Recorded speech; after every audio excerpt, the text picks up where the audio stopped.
안녕하세요. 자, 오늘 형법 문제는요. 21년 경찰 승진 시험에 나온 방화와 실화에 관한 죄입니다. 자, 1번 형법상 방화죄의 객체인 건조물은 토지에 정착되고, 우리 건조물의 요건이 어떻게 되죠? 일단 토지에 정착이 되어 있어야 되고, 또 하나는 벽이나 기둥이 있어야 되고, 지붕과 천정을 갖춰야 됩니다. 그래서 제가 이거를 쇼라고 알려드렸죠. 쇼 알죠? 쇼가 되려면 건조물이 됩니다. 지붕이 있고 벽이 있고 기둥이 있고 토지에 정착되고, 요게 건조물이에요. 그래서 쇼라고 생각하시고, 자, 이런 요건을 갖췄다면 사람이 내부에 기거하거나 출입할 수 있는 공작물을 말한다. 여기 사람이 기거할 수 있잖아요. 눈비 막아주고 바람 막아주고 이렇게 생각하시면 돼요. 이건. 자, 반드시 사람의 주거용이어야 되는 건 아니다. 주거용이라면 현주 건조물이 되어버리겠죠. 주거용 아니면 일반 건조물이고, 따라서 주거용이어야 하는 것은 아니더라. 다만 어쨌든 간에 건조물이기 때문에 사람이 사실상 기거나 취침할 수 있는 정도는 되어야 된다 이런 뜻이고, 이번에 노상에서 전봇대 주변에 놓인 재활용품과 쓰레기 등을 발견하고 소지하고 있던 라이터를 이용해서 불을 붙인 다음 그랬습니다. 자, 노상에 있는 재활용품과 쓰레기 등입니다. 이거는 주인이 없는 물건이죠. 이걸 우리가 무주물이라고 표현하죠. 자, 무주물인데 우리 물건은 일반 물건 방화죄는 타인 소유인지 자기 소유인지에 따라서 형의 경중이 달라지죠. 자, 타인 소유가 자기 소유보다 형이 더 셉니다. 그럼 무주물은 타인 소유도 아니고 자기 소유도 아닙니다. 원칙적으로는. 다만 우리 형법에서 방화죄의 보호법과 관련해서 검토할 때 공공의 위험뿐만 아니라 재산권도 부차적인 그 보호법으로 보는 게 다수 견해란 말이에요. 그러면 재산권을 부차적인 법으로 본다는 얘기는 타인 소유를 자기 소유보다 더 세게 처벌하는 이유는 여기에는 다른 사람의 재산권 침해가 좀 들어간다는 거예요. 이렇게 해요. 그럼 재산권 침해가 들어가기 때문에 더 세게 처벌하는데, 무주물은 어디로 넣을 것인가를 판단해 봤더니 무주물은 주인이 없기 때문에 재산권 침해가 없다는 거예요. 이거는요.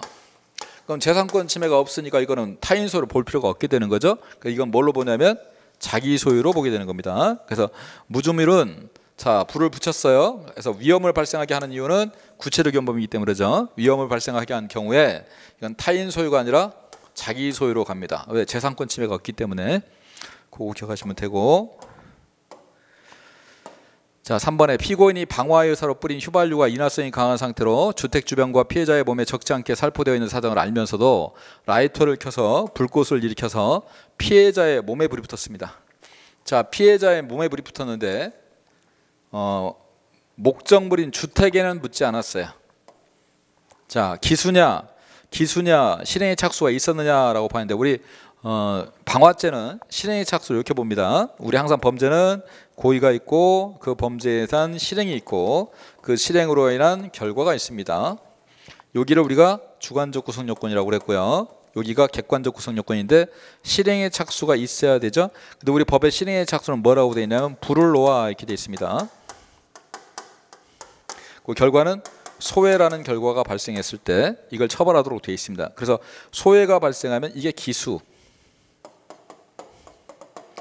불을 놓아가 실행의 착수, 이렇게 되죠.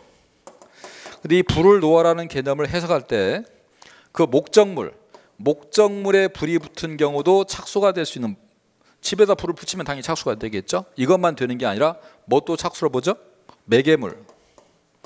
매개물에 불을 붙여서 이게 목적물로 번지게 되었을 때, 자, 이런 거 보면 되죠.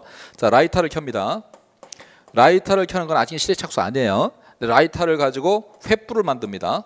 그 횃불을 만들어서 횃불을 가지고 집에다 불을 붙입니다. 그럼 집에다는 불이 이때 붙었지만 매개물에 불만 붙여도 이걸 불을 놓아로 인정해 준단 말이에요. 그래서 이 매개물에 불이 붙어도 실행의 착수가 인정이 됩니다. 자, 우리 사례에서는 사람의 몸에 불이 붙었어요. 자, 이거를 매개물로 봐버리면 당연히 실행의 착수가 돼버리는 겁니다. 근데 당연히 사람의 몸에 불이 붙었고 휘발유 번져져 있는 상태면 가만히 있으면 어떻게 될까요? 주택에 당연히 불이 번집니다. 그래서 이 사람의 몸도 이게 매개물이 돼버리는 거예요. 이게 매개물이 돼버리니까 당연히 매개물에 불이 붙었죠. 당연히 실행의 착수가 있다가 돼버리는 겁니다. 이거는. 그래서 착수가 인정된다 하시고, 자, 피해자의 사체 위에 옷가지 등을 올려놓고 불을 붙인 천조각을 던져서 그 불길이 방 안을 태우면서 천정에까지 붙었네요. 자, 이거는 기수 문제죠. 기수 문제는 제가 아까 얘기했죠. 자, 라이터를 켜서 매개물에 불을 붙이면 이때가 착수입니다. 근데 이것만 가지고는 기수가 안 돼요. 기수는 뭐라고 그러죠? 목적물에 불이 붙어서 얘가 독립연소가 돼야 된다.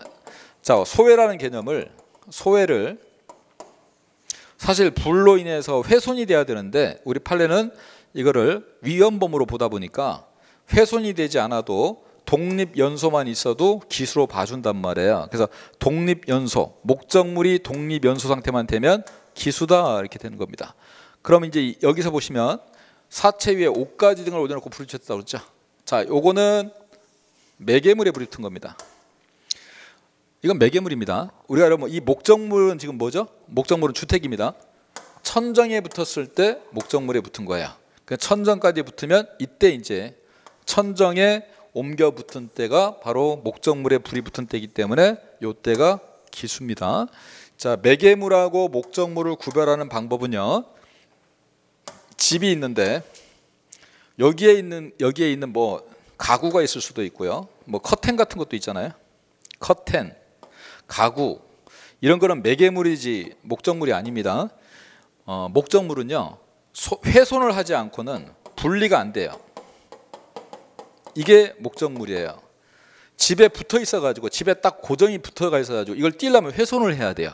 이럴 때만 이런 거를 목적물이라고 하는 겁니다. 근데 커튼이라든지 가구 같은 것은 그냥 옮겨버리면 돼요. 띄워버리면 돼요. 훼손할 필요도 없어요. 이런 건 목적물이 아니라 이건 매개물에 들어가는 겁니다. 그래서 이 커튼에 불이 붙이다든지 침대에 불을 붙였다, 가구에 불을 붙였다, 이런 천조각 같은 데 불을 붙이는 것은 이건 매개물에 불을 붙인 거에 불과하고요.